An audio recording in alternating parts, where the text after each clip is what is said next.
And welcome back to The Price of Business. I'm your host, Chris Kelso, filling in for Kevin Price. As always, you can reach us 7x24 at priceofbusiness.com, where you have all of our segments, everyone that we ever interview, all of our articles, a lot of great news out there. Next up right now, we have Gregory Williams with CNS News. Gregory, how you doing? Hey, thanks for having me. Thank you very much for being on board today. You know, for all those first-time listeners, let us know who you are and what you do, if you don't mind. Sure. I work in the communications department at cnsnews.com, and I also write for the blog, Right Views. That is awesome. Well, you know, I know we're going to have a really interesting subject matter we're going to talk about this morning, which is actually in regards to gun control. I guess two different subject matters. Number one is, first and foremost, about Wayne LaPierre and some of the comments that he made in regards to what his solution is around gun control, and more importantly, the solution to prevent the tragedies like what took place at Sandy Hook Elementary. Right. After the Sandy Hook shooting, there was a lot of pressure on the NRA. The left was attacking the NRA and their pro-gun stance. So Wayne LaPierre gave a press conference. He's the vice president, the executive vice president and CEO of the NRA. And basically what he said was that his quote was, the money quote was, the only thing that stops a bad guy with a gun is a good guy with a gun. And what he was basically saying is that he was touting the idea of putting armed guards at schools. You know, he said that banks are protected with armed guards, the president is protected by his Secret Service, members of Congress are protected by the Capitol Police. Why aren't we protecting our kids? So he was touting that idea. And that's caught on kind of across the nation. I know that Texas has been allowing actually the teachers to have concealed carry in some parts of Texas, but there are a couple of states thinking about doing this.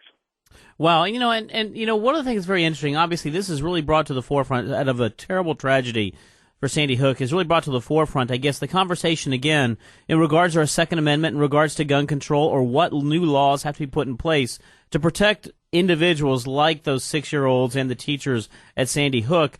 And you know, it's a very complicated subject out there. On one side of things, a lot of people want to protect their right to bear arms, and the other side of things is, do we really need to allow semi-automatic rifles and pistols to be sold to the general public out there to cause this type of harm that's going on right now?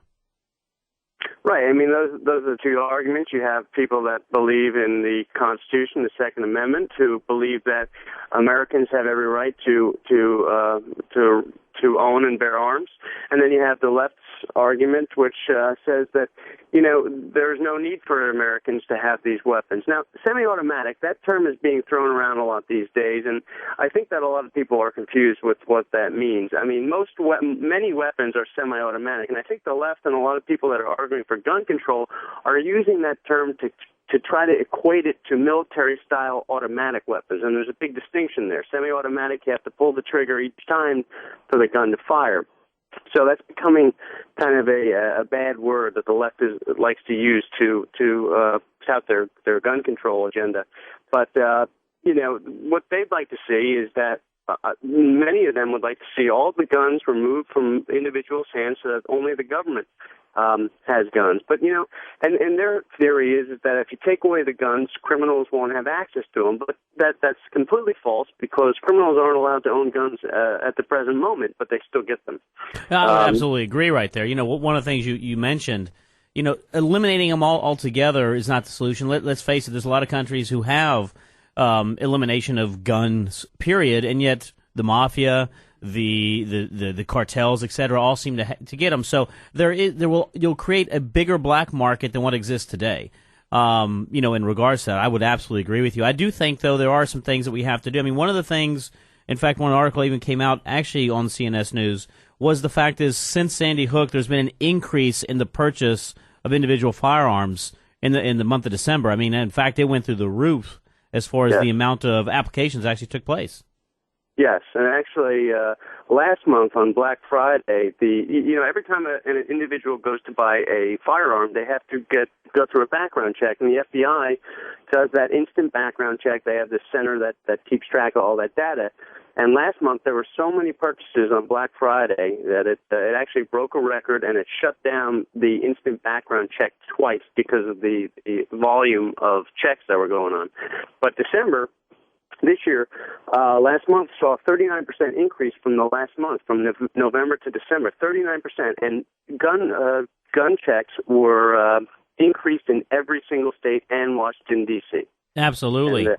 And nationally, background checks were up 19% for the entire year. So you're seeing panic buying. You're seeing gun enthusiasts going out and buying weapons that they think may be banned. You're seeing high-capacity magazines flying off the shelves because they fear that this month, especially, that the Obama administration will try to make these things illegal. And then that's a very good question, I guess. This is obviously a reaction to the fact is that something is going to take place. Obviously, it's come down. President Obama has said is this month we will be making decisions in regards to gun control.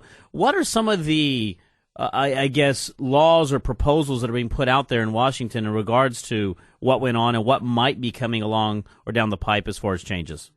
Right. There's two main things going on right now. One of them is, Obama, the president gave Vice President Joe Biden, he put him in charge of this gun task force, and basically he's trying to figure out what, he's talking to Mayor Bloomberg in New York, and they're trying to come up with solutions for gun control.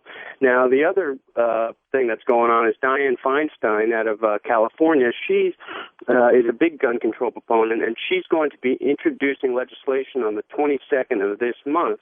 And basically what it would do would she's looking to go back to the assault weapon ban that we saw in 1994, and she's also looking to ban high-capacity magazines, which would basically limit a magazine to 10 rounds. And different, this varies state to state. There are different laws state to state, but they're looking for a more, blanket law that would regulate all, guns throughout the country. So we're going to be seeing that.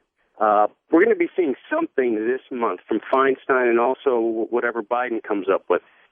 And, it'd be interesting to see sort of how the reaction is going to be on this. Obviously, it's a very divided subject matter. You have on one side of things, the NRA and pro-gun individuals. On the other side of things, you have individuals who have never touched a gun in their life and who don't understand the need, the concept, or the reasoning behind having one. So it'll be pretty interesting to see how this is going to play out over the next month, over the next couple of months.